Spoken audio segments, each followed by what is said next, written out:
사람들이 사물의 한쪽 면만을 보려고 하는 경향은 본성적으로 제한된 시각을 가지고 있고 또 자기중심적인 사고방식을 가지고 있는 것에 유래가 됩니다.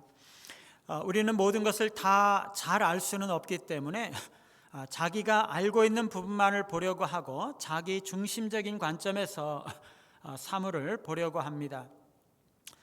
특히 어떤 사람이 특정한 신념이나 관점을 가지고 있을 때에는 그는 자신이 믿고 싶은 정보만 받아들이고 이에 반대되는 증거는 무시하는 경향을 가지고 있습니다.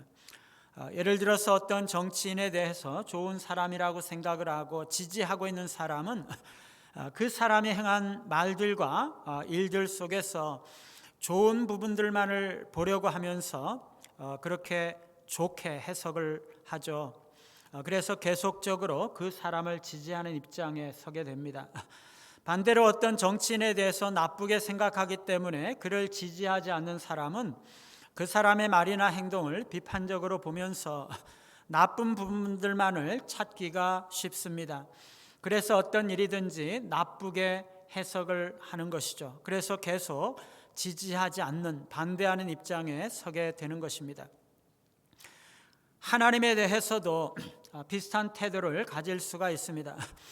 어떤 사람은 하나님을 거룩한 심판자로 생각하고 작은 죄까지도 찾아내서 심판하실 것이라고 생각하고 너무나 두려워하는 사람이 있습니다.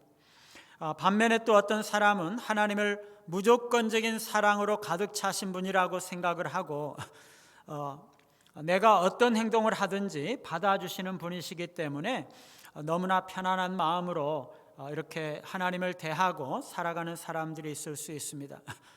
그러나 하나님은 단지 한 측면의 하나님이 아니시라 완전한 공의와 무한한 사랑, 그 두 가지 측면이 조화를 이루시는 하나님이신 것입니다. 오늘 말씀은 예수님께서 십자가를 지시기 전에 드린 대제사장적 기도의 결론 부분입니다. 예수님은 맨 먼저 자신의 영광을 위해서 기도하시고 나서 제자들의 보존과 거룩함 그리고 하나됨을 위해서 기도하셨고 오늘 마지막으로 그 모든 간구를 강조하기 위한 마무리를 하면서 하나님과 자신의 사명과 목적에 대한 너무나 중요한 진리를 드러내고 있습니다. 첫째로 하나님의 공의와 사랑입니다. 먼저 예수님은 의로우신 아버지여 라고 기도하고 있습니다. 25절에 보니까 의로우신 아버지여 세상의 아버지를 알지 못하여도 나는 아버지를 알았사옵고 그들도 아버지께서 나를 보내신 줄을 알았사옵나이다. 여기서 의로우신 아버지여 라고 하는 호칭은요 너무나 독특한 호칭입니다. 성경의 다른 곳에서는 거의 이런 호칭으로 하나님을 부른 적이 없습니다. 오늘 예수님은 이렇게 독특한 이름으로 하나님을 부르시면서 하나님이 어떤 분이신지를 잘 드러내고 있는 것입니다. 의로우신 아버지라는 것은요 하나님의 두 가지 다른 속성이 결합되어서 나타나는 형태죠. 하나님은 심판주와 관원의 속성을 가지셨기 때문에 의로우신 분이십니다. 하나님은 공의로우시고 공정하신 분이시기 때문에 죄에 대해서 결코 그냥 내버려 두지 않으시고 악인을 결코 살려두지 않으시죠. 그런데도 그분은 아버지이신데 이것은 하나님이 혈육처럼 가깝고 친밀하고 자애롭고 온유하시고 자상하시고 용서하시고 용납하시는 분이시라는 것을 말하는 거죠. 어떤 사람은요 하나님을 모든 죄에 대해서 징계하시고 혹독하게 심판하시는 공의로우신 심판주로 생각하고 또 다른 사람은 마치 육신의 아버지처럼 자상하고 사랑하고 친밀하신 분으로 생각을 하는데 오늘 우리 주님은 그 두 가지 속성을 하나로 결합시키고 있다는 거죠. 어떻게 심판자와 아버지가 동시에 한 분일 수가 있습니까? 우리의 아버지가 어떻게 우리를 심판하시는 심판자가 되고 잔인한 심판자가 어떻게 아버지처럼 자애롭고 자상하신 분이 되실 수가 있을까요? 이것은요, 우리가 범죄한 인간이라는 사실을 고려할 때 그리스도의 십자가에 나타난 하나님의 면모를 말씀하고 있는 것이에요. 그리스도의 십자가 대속은요, 죄에 대해서 심판하시는 하나님의 의로우심과 죄인들을 너무나 사랑하셔서 구원을 주시는 하나님의 완전하신 사랑이 온전하게 하나로 결합되어 나타나고 있다는 것입니다. 골고다 언덕에 세워진 그 십자가에서 하나님은 온유하신 아버지로서 범죄한 자식들을 향하신 모든 사랑을 드러내시고, 동시에 공정하신 심판주로서 죄를 심판하시는 온전한 공의도 분명하게 거기에 드러내고 있으신 거죠. 우리 주님은요, 세상이 아버지를 알지 못하여도 나는 알았사옵고 라고 기도하고 있습니다. 세상은요, 하나님이 의로우신 아버지시라는 것을 알지 못해요. 그러나 예수님은 하나님께서 의로우신 아버지시라는 것을 알고 계세요. 그것을 너무나 잘 알고 계시기 때문에 우리 주님은 아버지께서 원하시는 대로 십자가를 지시고 거기에 못 박혀 죽으심으로써 하나님께서 의로우신 아버지시라는 것을 드러내고자 하고 계시는 것입니다. 사랑하는 여러분, 여러분은 하나님을 알고 계십니까? 하나님이 의로우신 아버지시라는 것을 알고 계신가요? 우리가 하나님을 의로우신 아버지로 알지 못한다면 우리는 하나님을 진정으로 알지 못하는 거죠. 우리가 십자가에 나타난 하나님의 공의와 완전한 사랑을 모른다면 우리는 하나님을 알지 못하는 것이죠. 여러분, 인간은요, 창조주 하나님을 당연히 알아야 되는 것이 아닌가요? 그렇지 않습니까? 그러나 인간은요, 죄와 타락으로 마음이 어두워져서 하나님을 알지 못하는 것이에요. 하나님을 찾지도 않게 된 것입니다. 그러나 그것은 합당한 사태가 아니지요. 우리 인간은요, 하나님을 알고 하나님과 화평을 누릴 때야 가장 선하고 가장 아름답고 가장 행복하고 가장 빛나는 상태가 되는 것입니다. 그런데 인간이 죄에 빠졌기 때문에 어두움을 사랑하고 선을 오해하고 진리를 오해하고 하나님을 향해 적대감을 가지고 살아가는 거죠. 그러므로 죄에 빠진 인간은 가장 행복하지 않고 가장 선하지 않고 안전하지 않고 즐겁지가 않습니다. 인간이 하나님을 대적하고 창조주 하나님을 대적하고 완전한 기쁨과 사랑과 행복을 주시는 자를 대적하고 있는데 어떻게 기쁨과 사랑과 참된 행복을 누리면서 살아갈 수가 있겠어요? 여러분, 인간은요, 하나님을 알아야 행복한 것입니다. 하나님을 알아야 거기에 진정한 만족이 있고 진정한 기쁨과 행복이 있는 것이에요. 하나님을 아는 지식이 없으면요, 우리는 어둠 속에 갇히고 우리의 영혼이 소외되고 고통과 절망에 빠질 수밖에 없어요. 사랑하는 여러분, 여러분은 하나님을 알고 계십니까? 하나님을 의로우신 아버지로 알고 계신가요? 의로우신 아버지는요, 그리스도의 십자가에 나타나고 있어요. 우리가 십자가를 참으로 알고 이해할 때 우리는 의로우신 아버지를 알게 되는 것이에요. 오늘 주님은요, 세상은 아버지를 알지 못한다고 말씀하고 있어요. 세상은요, 의로우신 아버지를 알지 못해요. 이방의 시인들이나 철학자들은 만물이 하나님 신에게서부터 나왔다고 말하기도 하고 인간이 신의 소생이라고 말하기도 하고 신적인 부성에 대해서 언급하기도 하지만은요, 의로우신 아버지로서의 하나님에 대해서는 아는 바가 없는 거죠. 죄에 대해서 미래에 심판하신다는 개념은 어렴풋이 가지고 있을지는 모르지만 의와 사랑이 결합된 그 하나님의 개념, 한편으로는 엄격하게 의로우시고 죄에 대해서 반드시 심판하시는 하나님이시면서 다른 한편으로는 아버지와 같이 무한하게 자비롭고 사랑하시는 그 하나님에 대해서는 아는 바가 없는 거죠. 이것은요, 십자가에서 죽으신 그리스도의 아버지 하나님 이외에는 없는 개념인 것입니다. 심지어 교회 안에 있는 어떤 사람들도요, 의로우신 아버지를 바르게 잘 알지 못하는 경향이 있어요. 세상의 지혜를 받은 어떤 사람들은요, 교회 안에서 사랑의 하나님을 말하고 하나님의 사랑을 강조하기는 하지만 의로우신 아버지, 죄에 대해서 징벌하시고 심판하시는 의로우신 하나님에 대해서는 무시하고 간과하는 경향이 있는 거죠.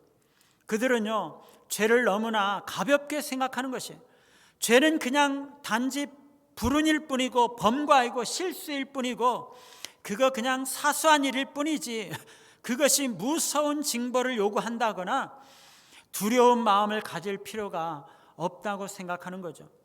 죄악으로 인해서 고통당하는 사람들은 비난의 대상이 아니라 오히려 그들에게 동정과 위로와 격려가 필요한 그런 자들이라는 생각하는 것입니다. 죄에 대해서 징벌하시고 심판하시는 하나님은 잔인한 하나님이시고 그것은 문화가 발전되지 못한 고대의 잔인한 문화와 사상에서부터 나온 것이지 현대적인 문명에서는 맞지 않는다고 생각을 하는 거죠. 그러나 여러분, 언제나 자비롭기만 하신 하나님은요, 부당한 하나님이세요. 죄를 죄로서 징계하지 못하시는 하나님은 머지않아 사랑이 없는 하나님이 되고 실상은 하나님이 아닌 것으로 드러날 뿐인 것이에요. 하나님은요, 의로우신 아버지세요. 그게 참된 하나님이십니다. 이 세상 사람들은 의로우신 하나님을, 의로우신 아버지를 알지 못해도 우리 주님 예수 그리스도는 의로우신 아버지를 알고 그 의로우신 아버지의 뜻을 따라서 죄인들의 죄를 위해서 십자가에 달려 돌아가시기 위해서 그 십자가의 길을 걸어가고 있는 것입니다. 우리가 의로우신 아버지를 안다는 것은요, 죄의 본성을 알고 그것이 얼마나 심각하게 악한 것인지, 얼마나 하나님을 상하게 하고 얼마나 하나님의 진노를 일으키는지 그것을 알고 그 죄에 대한 하나님의 징계와 심판을 안다는 뜻이에요. 실제로 그 죄에 대해서 징벌의 매를 맞아본 경험이 있고 그 죄로 인해서 얼마나 큰 고통과 절망을 경험하는지를 알고 십자가에 달리신 예수 그리스도를 보고 속죄를 경험한 자라는 뜻이죠. 사랑하는 여러분, 여러분은 의로우신 아버지를 알고 계십니까? 우리를 너무나 사랑하셔서 그 아들을 주셨지만 죄에 대해서 너무나 진노하셔서 그 아들을 십자가에 죽게 하신 그 하나님을 알고 계신가요? 하나님을 사랑의 하나님으로만 생각하고 있지는 않습니까? 죄가 얼마나 심각한 것인지를 모르는 사람은요, 의로우신 아버지를 모르는 것이에요. 죄에 대한 하나님의 공의를 모르는 사람은 의로우신 아버지를 모르는 것이에요. 그리스도의 십자가가 우리에게 필요하다는 사실을 모르는 사람은 의로우신 아버지를 모르는 것이죠. 그런 자들은 결국에 하나님을 모르는 것이에요. 의로우신 아버지를 아는 것은요, 하나님이 사랑의 하나님이실 뿐만 아니라 죄에 대해서 심각하게 생각하시고 죄가 얼마나 치명적으로 하나님을 상하게 하고 하나님과의 관계를 해치는지, 우리 자신의 신앙과 공동체를 해치는지를 아는 것입니다. 죄에 대해서는 하나님께서 반드시 징계하시고 심판하신다는 것을 아는 자인 거죠. 예수 그리스도는요, 우리의 죄 때문에 죽으셨죠. 십자가에 죽으신 것이 우리의 죄 때문입니다. 그래서 주님은 우리를 하나님과 화목하게 해주셨어요. 뿐만 아니라 십자가에 죽으심으로써 예수님은 우리 사이의 모든 장벽을 다 허무시고 우리의 미움과 우리의 적대감들을 다 해소하시고 우리를 완전히 하나 되게 해주셨어요. 우리는 하나예요. 여기 있는 우리 모두 우리는 하나인 것입니다. 예수 그리스도의 십자가 대속으로 인해서 우리는 하나가 되었어요. 공동체 안에서 편을 가리려고 하거나 서로 간에 마음의 빗장을 걸어 잠그고 서로 간에 멀어진 채 무감각하게 사는 사람들은요, 십자가를 모르는 거지요. 하나님을 모르는 것입니다. 형제를 미워하면서도 하나님께서 예배를 받으실 것이라고 생각하는 사람은요, 하나님을 모르는 것입니다. 죄를 짓고도 회개하지도 않고 돌이키지도 않고 시간이 지나면 해결되는 것처럼 생각하면서 무감각하게 지내는 사람은 의로우신 아버지를 모르는 거죠. 여러분, 신년도에는요, 우리가 정말 새롭게 시작했으면 좋겠어요. 할 수만 있다면 모든 것에서 새롭게 시작했으면 좋겠습니다. 기초부터 새롭게 놓고 새롭게 기둥을 세우고 새롭게 벽돌을 쌓고 새롭게 하나님의 성전으로 함께 지어져 나갔으면 좋겠어요. 우리 모두가 동참하지 않으시겠습니까? 우리가 어디서부터 시작해야 될까요? 어떤 사람은요, 재미있고 즐거운 교회가 되었으면 좋겠다 생각할지 몰라요. 어떤 사람은요, 친교를 통해서 서로 많이 친해졌으면 좋겠다고 생각할지 몰라요. 어떤 사람은 찬양이나 예배에서부터 시작하면 좋겠다고 생각할지 모릅니다. 그런데 그게 아니에요.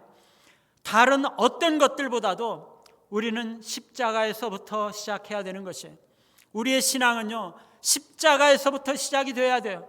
우리 교회는요, 십자가에서부터 새롭게 출발해야 되는 것입니다. 우리가 다 죄인이라는 것을 인정하고 십자가의 자리까지 내려와서 우리의 하나님이 사랑의 하나님이실 뿐만 아니라 의로우신 아버지라는 것을 깨닫고 그것을 함께 붙들며 다 서로 용서하고 용납하며 함께 나아갈 때 우리의 신앙과 공동체는 바로 세워지기 시작하는 것입니다. 십자가가 우리의 새로운 출발점이 되어야 하는 것이에요.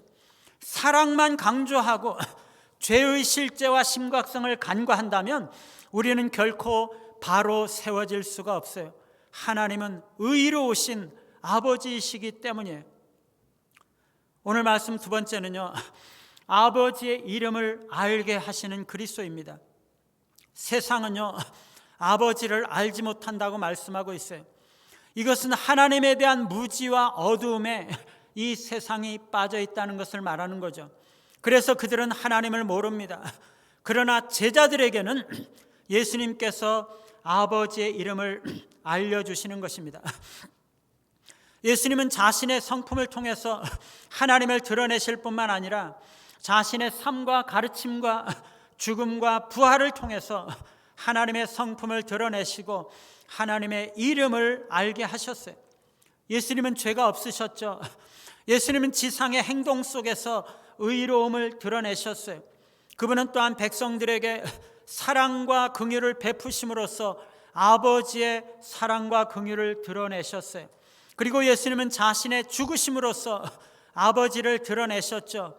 인간의 죄를 짊어지고 죽으심으로써 아버지의 의로우심을 드러내셨을 뿐만 아니라 죄인들을 향하신 사랑을 드러내심으로 그들을 구원하신 거죠. 뿐만 아니라 예수님은 성령을 통해서 아버지를 드러내세요. 우리가 죄로 인해서 넘어지고 절망에 빠질 때 우리가 그리스도의 십자가를 바라봄으로 인해서 예수 그리스도의 십자가 대속으로 우리의 죄가 깨끗해졌음을 확신하게 될 때 우리는 의로우신 아버지를 알게 되는 거죠. 하나님께서 우리를 자녀 삼으시고 사랑을 베푸심을 확신하게 되는 것입니다.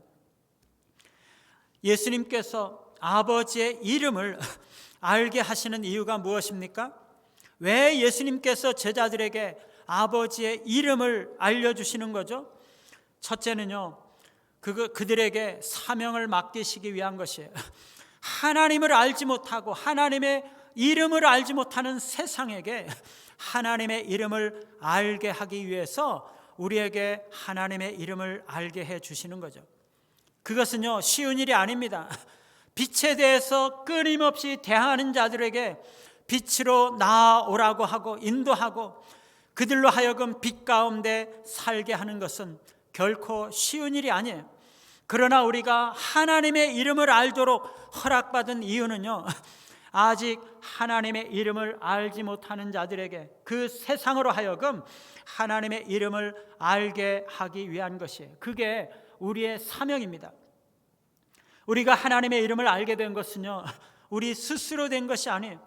주님이 알게 해주신 거죠. 26절에 내가 아버지의 이름을 그들에게 알게 하였고, 그리스도께서 알게 해주시지 않으시면 우리는 하나님을 알 수가 없어요. 그리스도 이외의 다른 방법으로는요, 우리가 하나님을 알 길이 없고, 그리스도 이외에는 우리가 하나님께로 갈 길이 없어요. 그리스도께서 길이요 진리 되시기 때문에, 뿐만 아니라 그리스도만이 유일하신 길이요 진리가 되시기 때문에, 사랑하는 여러분, 우리가 하나님을 아버지로 알게 되고 하나님의 관심을 받게 되고 사랑을 받게 되고 하나님과 사귀게 되고 축복받게 되는 것은요, 전적으로 하나님의 사랑과 관심, 그리스도의 사랑과 관심과 중재 때문이에요. 그리스도께서 우리에게 하나님을 알려주시지 않으셨으면 우리가 하나님을 알 수가 없어요. 그리스도께서 우리에게 그것을 알게 해주시는 이유는요, 우리에게 똑같이 다른 사람들에게 그것을 알게 하라고 말씀하시는 것이에요. 그들도 아버지께서 나를 보내신 줄 알았사옵나이다. 이것은요, 제자들이 불신 세상에서 구별된 존재들이라는 것을 함축하고 있어요. 세상은 믿지 않지만 우리는 믿었다는 거죠. 세상은 하나님을 알지 못하지만 우리는 아는 것입니다. 세상은 하나님을 부끄럽게 생각하지만, 그래서 멀리하지만 우리는 하나님을 알고 기뻐하며 가까이 하는 것이죠. 우리는 하나님을 알고 자랑하는 것입니다. 우리의 사명은요, 무지와 불신앙을 고집하는 세상 속에서 예수님을 믿고 하나님을 알고 하나님을 섬기는 거죠.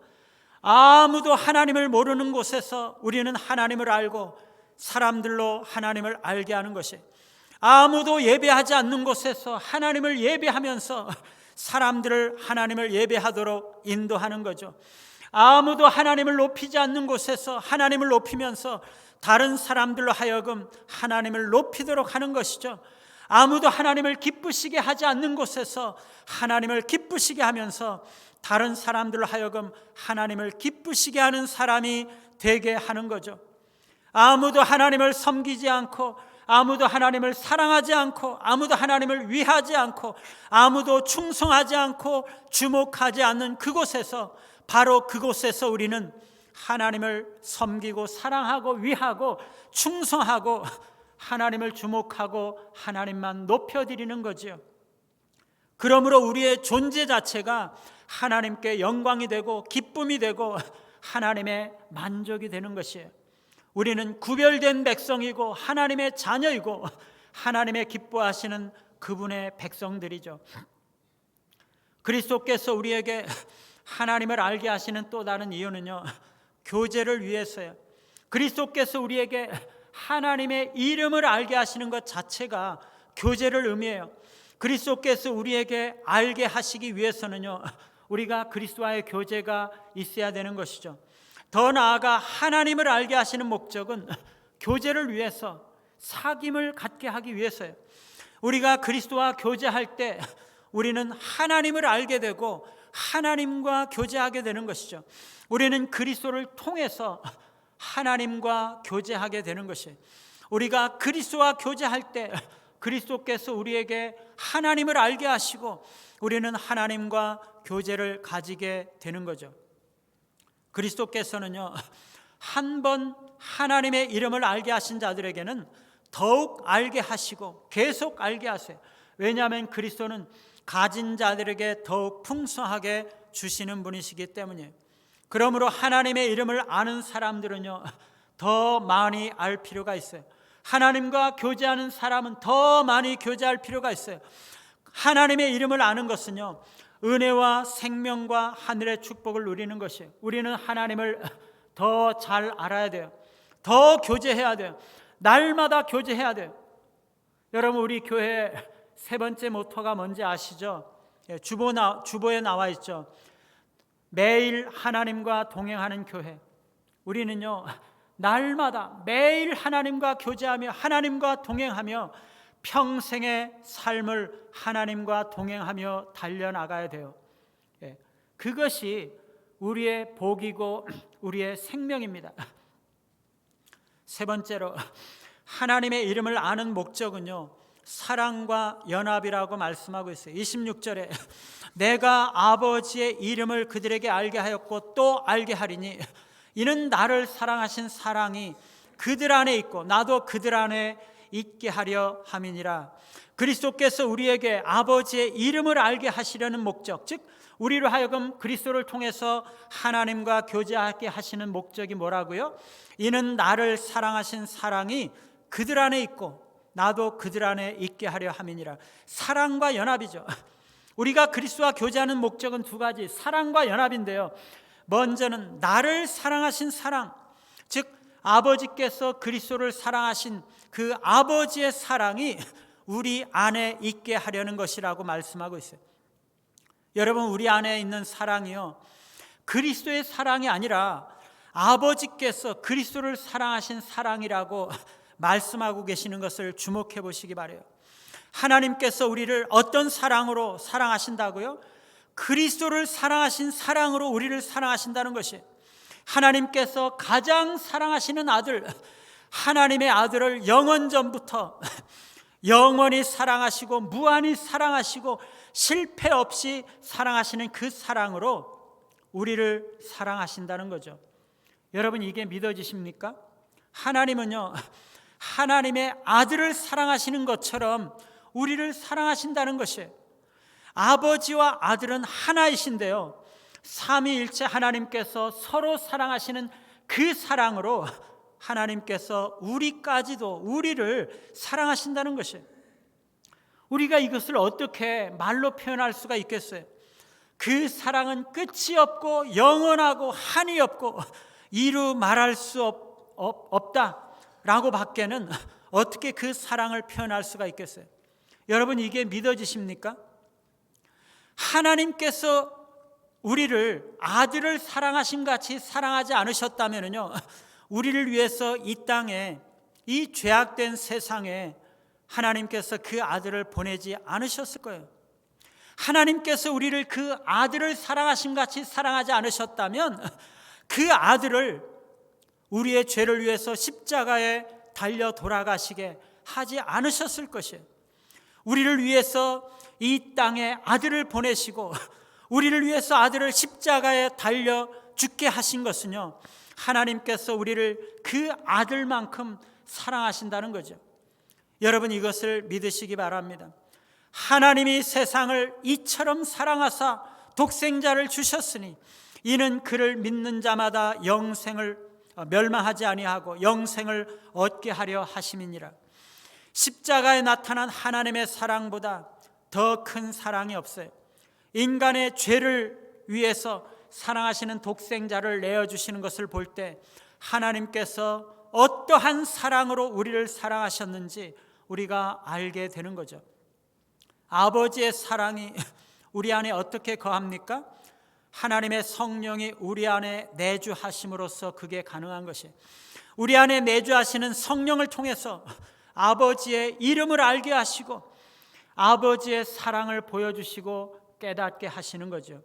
하나님의 사랑이 우리 안에 거할 때 그것은 마치 샘물과 같은 역할을 해요. 아버지의 사랑이 우리 안에 거할 때 하나님을 향한 우리의 사랑이 솟아나는 것이죠. 아버지의 사랑이 우리 안에 거할 때 이웃을 향한 사랑이 솟아나는 것이죠. 그래서 이웃을 사랑하게 되는 거죠. 아버지의 사랑이 우리 안에 거할 때 그것이 우리에게 위로와 생명과 자족과 행복을 가져오는 것입니다. 그리스도와 교제하는 또 다른 목적은요, 그리스도와 연합하게 하시는 것입니다. 예수님께서 우리 안에 있게 하시는 것은요, 우리와의 연합을 의미합니다. 이로써 그리스도께서 가지신 모든 것을 우리가 공유하게 되는 거죠. 우리는요, 하나님의 모든 은혜와 축복이 그리스도를 통해서 주어지는 것이에요. 하나님과의 사귐, 하나님의 축복, 하나님과의 나누는 사랑, 하나님의 위로, 하나님의 은혜, 이 모든 것들의 근원이 그리스도가 되는 것이죠. 우리가 그리스도와 연합했기 때문에 그 모든 것이 우리의 것이 되는 것이에요. 어떤 나라 왕이요 자기 아들 왕자를 위해서 시골에 있는 처녀를 신부로 삼겠다고 칙령을 선포했어요. 한 처녀는 자신이 이제 왕자의 신부가 될 것을 믿고 곧 결혼할 왕자를 위해서 뭐를 준비할까 고민을 하다가 자기가 할 수 있는 모든 힘을 다해서 결혼을 준비해야 되겠다라고 생각을 했어요. 그래서 정말 열심히 일해서 좋은 것을 마련해서 왕자에게 드리려고 정말 매일매일 성실하게 밭에 나가서 일을 하고 돈을 벌어서 논밭을 수천 평이나 장만을 하고 멋있는 옷을 장만을 하고 아름다운 그릇과 세간을 장만했어요. 그래서 왕자가 왔을 때 그것을 기쁘게 드리는 거죠. 그런데 또 다른 처녀는요 전혀 일을 하지 않았어요. 대신에 그는 왕궁 법도가 뭔지를 공부했어요. 왕자가 뭐를 좋아하는지 그것을 연구했어요. 왕비로서 어떤 행동을 해야 되고 왕궁에서 어떤 말씨를 써야 되는지 왕궁에서 어떻게 살아야 하는지 그것을 배우고 훈련했어요. 그래서 훌륭한 신부가 되어서 왕자를 맞았어요. 여러분, 왕자가 어느 처녀를 더 좋아할 것 같으세요? 일을 열심히 해서 많은 재산을 모으고 아름다운 세간을 장만한 처녀를 더 좋아할까요? 아니면 왕궁에서 어떻게 지내야 하는지, 왕자의 좋아하는 것이 무엇인지 잘 훈련하고 연습한 둘째 처녀를 더 좋아할까요? 모압 여인 룻은요 아무것도 가진 것이 없이 시어머니를 따라서 유대 땅에 들어왔는데 그가 거기서 유력한 사람 보아스를 만나서 그와 결혼하는 순간 보아스의 모든 밭들과 집과 노비와 모든 재산이 룻의 것이 되었어요. 그리스도의 연합은요 그리스도의 모든 유산을 나누는 것입니다. 우리는요 그리스도와 약혼한 자들로서 장차 그리스도의 신부가 될 자들이죠. 우리가 그리스도와 연합하며 함께 살게 될 때에는요 이 땅에서 밭을 몇천 평, 몇만 평 아무리 많이 장만을 해도 그 나라에서는 아무 소용이 없어요. 돈이 아무리 많아도 소용이 없어요. 오직 우리는 천국 법도를 배우고 훌륭한 신부로 준비되는 것이 신랑 되신 그리스도를 가장 기쁘게 하는 거죠. 그리스도의 연합은요 그리스도께서 받으시는 모든 기업을 함께 나누는 것입니다. 오늘 예수님은 대제사장 기도를 마무리하시면서 하나님을 의로우신 아버지로 계시하고 계세요. 온유하신 아버지로서 무한한 사랑을 가지신 하나님이시지만 죄에 대해서는 준엄하게 심판하시는 의로우시고 공정하신 하나님이시라는 것이에요. 하나님의 의로우신 아버지 되심은요 그리스도의 십자가에서 너무나 잘 나타나고 있어요. 그리스도께서 우리 죄를 위해서 죽으셔야 했던 것은 우리를 너무나 사랑하시지만 죄에 대해서는 심판하지 않으실 수 없는 하나님의 공의로우심 때문인 거죠. 우리가 의로우신 아버지를 안다는 것은요 죄의 치명적인 심각성을 안다는 것입니다. 그리스도께서 의로우신 아버지의 이름을 우리에게 주신 것은 우리로 하여금 그리스도와 교제하게 하시고 더 나아가 아버지와 교제하게 하시는 것입니다. 뿐만 아니라 우리로 하여금 아버지의 이름을 모르는 세상에 아버지의 이름을 알게 하기 위한 것입니다. 하나님의 이름을 알게 하시는 목적은 그리스도를 사랑하신 사랑으로 우리를 사랑하시고 우리로 하여금 그리스도와 연합함으로써 그리스도의 유업을 함께 나누기 위한 것입니다. 그리스도의 십자가를 바라보시면서 의로우신 아버지를 알고 그리스도와 교제를 나누시고 하나님과 교제를 나누시고 그리스도의 이름을 전하시는 사명을 감당하시고 그리스도를 사랑하신 사랑으로 사랑받고 계심을 믿으시고 그리스도와 연합하심으로써 그리스도께서 얻으신 모든 천국의 유업을 함께 누릴 뿐만 아니라 그리스도의 십자가에까지 낮아지셔서 신년도를 새롭게 시작하시고 우리의 신앙과 공동체를 함께 새롭게 세워나가시는 우리 모두가 되시기를 간절히 바랍니다.